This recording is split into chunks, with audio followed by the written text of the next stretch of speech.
मियाँ साहब उठते हुए एक जुमला कह कर गए हैं, छोटे तू मैंने मुड़वा देता ही। नहीं, मियाँ साहब ये छोटे को नहीं कह के गए। मियाँ साहब जिसको कह के गए हैं ना, अब उसको भी सोचना चाहिए। और मैं समझता हूँ ये फैसला पाकिस्तान ने दिया, पाकिस्तानी अवाम ने दिया। पाकिस्तान में पहली दफा नजरिए का वोट पर है। जो कप्तान से हटके गया, जिसने कप्तान के खिलाफ साजिश की, जरा 1 2 3 4 5 6 7 8 9 10 देखे। अब जिनको आप जिता रहे हैं ना 2 नंबर तरीके से, अवाम उनको मुस्तरद कर चुकी है। यंगस्टर, बच्चे, बूढ़े सब निकले हुए थे, बिल्कुल। सब कह रहे थे हमने अपने पाकिस्तान के लिए निकले, हम वोट पाकिस्तान के लिए देने आए। तो जो फिर पाकिस्तान को बेचने की कोशिश करेगा, तो इस उम्मीदवार का गिराव भी होगा, अवामी गिराव, कि उसकी सियासत दफन हो जाए। जिसने जाना है ना, वो ये समझ के जाए कि उसकी जिंदगी का ये आखिरी लेक्चर है। बिस्मिल्लाहिर्रहमानिर्रहीम, अस्सलाम वालेकुम व्यूअर्स, मैं हूं फारूक जौहरी और आप देख रहे हैं Farooq Jauhari official YouTube channel. और हमारे साथ मौजूद है हमेशा की तरह सीनियर एंकर पर्सन तजियाकार राना मोहम्मद अजीम साहब। बिल्कुल फौरी तौर पर उनकी तरफ जाएंगे और उनसे पूछेंगे कि पाकिस्तान में इस वक्त क्या हो रहा है, इंतखाबात के नताइज जो है वो मौसूल होना शुरू हो गए हैं। जी राना साहब, मुस्लिम लीग नून इन्ना लिल्लाहि व इन्ना इलैहि राजिऊन, क्या कहते हैं आप? बिस्मिल्लाहिर्रहमानिर्रहीम, अस्सलातु वस्सलामु अलैका या सय्यदी या रसूलल्लाह, अस्सलातु वस्सलामु अलैका या सय्यदी या हबीबल्लाह। मैं कहूँगा मुस्लिम लीग नून लंदन जाके हो गई रूनो मून। मुस्लिम लीग नून वज़ीर आज़म बनने आई। आप किस तरह वज़ीर आज़म बनेंगे? अखलाकी तौर पर नवाज शरीफ को चाहिए, जिस तरह अमीर हैदर होती ने इस्तीफा दिया ना, नवाज शरीफ ऐलान करें, बजाय ये जाल साजी से सीटें जो जीत रहे हैं ना, ये जाल साजी जो कर रहे हैं, उसके बावजूद भी इनकी सियासत दफन हो गई है।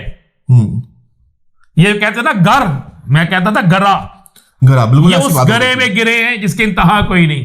ये जिस तरह क्या 2 नंबरी हो रही है राना साहब, क्या मैं आपको एक फार्म दिखाऊं नवाज शरीफ के हल्के का, उसको जिताने वाले कमाल के लोग हैं, वो कुछ तो किसी से मशवरा कर लेते।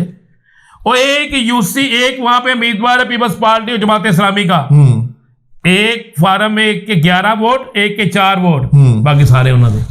अच्छा भाई ये तो आलम है इनका। अच्छा, उस हल्के में एक और दिलचस्प बात यह है राना साहब, बिलाल यासीन 36,000 कुछ वोट लेकर जो है वो कामयाब होता है। दूसरे एमपीए जो है मियां महबूब अहमद को तकरीबन पड़ते हैं 34-35,000। अगर इनको कंपाइल किया जाए, टोटल किया जाए, तो 70-75,000 वोट बन जाता है। नवाज शरीफ 1,71,000। मजे वाली मैं ऐसे कहने लगा ना, ये सीधा। और एक और हल्का भी इसका लगता है, वो भी डाल लें 30,000, वो भी डाल लें 40,000 डाल लें, ठीक है, 1,20,000 नहीं जीत सकता ना, तो एक कैसे हो गया? तो यार मैं कहता हूँ समझदार बहुत है मियाँ साहब।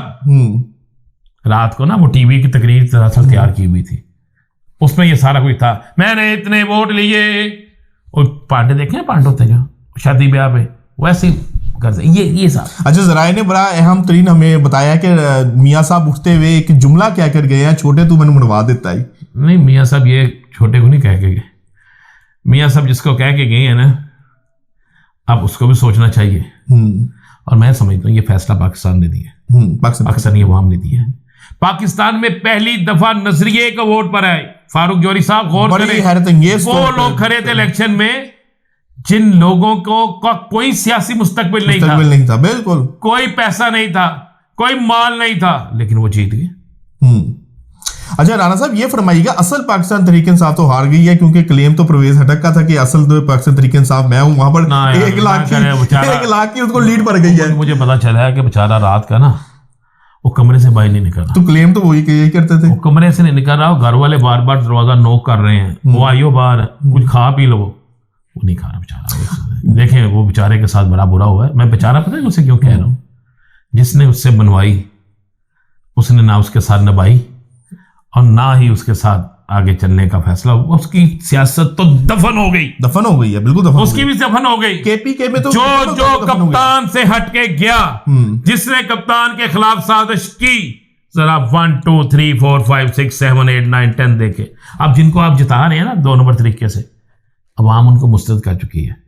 अवाम का मूड देखें, ये बहुत बड़ी हमारे लिए अल्लाह की रहमत है कि अवाम पुरअमन ही बिल्कुल पुरअमन रहना चाहिए। मेरे मुल्क में ये जरूरत है, इस्तेकाम आना चाहिए, बिल्कुल दहशतगर्दों को जवाब देना चाहिए इस हवाले से। अच्छा राना साहब, ये फरमाइएगा, अब एक सीरियस नोट पे बात कर लेते हैं। इलेक्शन कमीशन की पहले जानिब मैंने से टीवी सुना दिया नहीं, था। वो थोड़ा सा था। इलेक्शन कमीशन की जानिब से रिजल्ट जो है वो ताखीर से मौसूल हो रहे हैं। आप इसको इलेक्शन कमीशन की जो है वो नाकामी नहीं समझते? क्या आपको नहीं लगता कि फौरी बाद इसके बाद इलेक्शन कमीशन को इस्तीफा देना चाहिए? मैं फौरी बात मैंने सुना था कि कल दे रहे हैं। नहीं, वो तो अब तमाम रिजल्ट जब आएंगे उसके बाद फिर कोई फैसला होगा, लेकिन देना नहीं चाहिए क्या? उन्होंने एक जारी किया था कि आधे घंटे में जिस आरओ ने रिजल्ट ना दिया मैं उसे फारिग कर दूंगा। बिल्कुल किया किसी को सिकंदर राजा साहब ने फारिग नहीं किया। मियां नवाज शरीफ के हल्के का आरओ जो है ना वो तब्दील कर दिया। वो छुट्टी लेके चला गया। वो छुट्टी लेकर चला गया। ठीक है, ये पहली दफा हुआ है, हिस्ट्री में पहली दफा हुआ है। तो बात ये है कि अब हालात किसी और तरफ हैं। अब पाकिस्तान बनने की बारी है। पाकिस्तान को बनने दे। पाकिस्तान बनेगा उस सूरत में जब अवाम के दिए हुए वोट के तकद्दस की रिखवाली होगी, तकद्दस को रखा जाएगा। आप क्या गली मोहल्ले चौक चौराहों पे नहीं डिस्कस हो रहा कि जनाब रात को फलां जीत गया, सुबह फलां हरा दिया। हैरत अंगेज तौर पर सुलेमान अकरम राजा, हैरत अंगेज तौर पर राना साहब, मैं तो फील्ड में मौजूद था, मैंने तो वहां पर देखा कि जो सूरत हाल थी हैरत अंगेज तौर पर सुबह आप एक रिजल्ट कह रहे हैं, उल्टा हुआ है। आप मैंने मियां नवाज शरीफ के हल्के का रिजल्ट देख लिया, यास्मीन राशिद आगे जा रही थी रात तक। यार आप उसको भी छोड़ दें, आप वो जो बिलावल भुट्टो वाला हल्का है उसका रिजल्ट ले लें। हाँ जी, अभी शबीर गुज्जर, उसके बाद जो 45 फार्म 45 है उसमें वो 22,000 की लीड से जीत रहे हैं।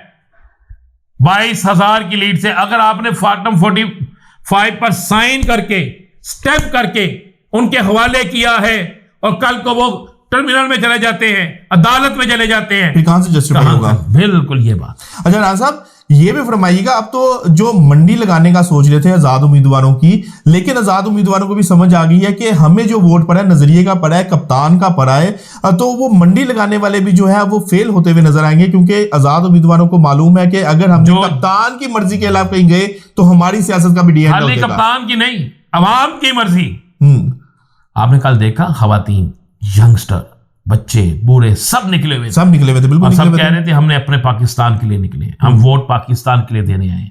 तो जो फिर पाकिस्तान को बेचने की कोशिश करेगा फिर उम्मीदवार उसका गिराव भी, उम्मीदवार का गिराव भी होगा, अवामी गिराव, लड़ाई झगड़े की बात नहीं कर रहे, अवामी गिराव होगा। और फिर ऐसा होगा कि उसकी सियासत दफन हो जाए। जिसने जाना है ना वो ये समझ के जाए कि उसकी जिंदगी का ये आखिरी इलेक्शन है। बिल्कुल राना साहब, अब आखिरी एक सवाल मैं आपसे बहुत अहम तरीन सवाल पूछने जा रहा हूं कि पाकिस्तान में अब इंतखाबात तो हो गए हैं, नताइज भी आना शुरू हो गए हैं, अब पाकिस्तान के अंदर हुकूमत कौन बनाता हुआ नजर आ रहा है? क्योंकि अभी तक जो रिजल्ट्स आए हैं सादा अक्सरियत अभी तक कोई नहीं आई। इंतजार करें आप अपने अगले व्लॉग का। अच्छा, आप ही के साथ डिस्कस करूंगा, इंतजार जी व्यूअर्स, अगले वीलॉग में हम आपको बताएंगे कि कौन सी पार्टी पाकिस्तान में जो है वो हुकूमत बनाने जा रही है और पाकिस्तान में क्या जो है वो सियासी मंजरनामा बनेगा। कल तक के लिए अपने मेजबान अपने भाई फारूक जौहरी को इजाजत दीजिएगा, लेकिन जाने से पहले Farooq Jauhari official YouTube channel को सब्सक्राइब करना ना भूलिएगा। अल्लाह हाफिज।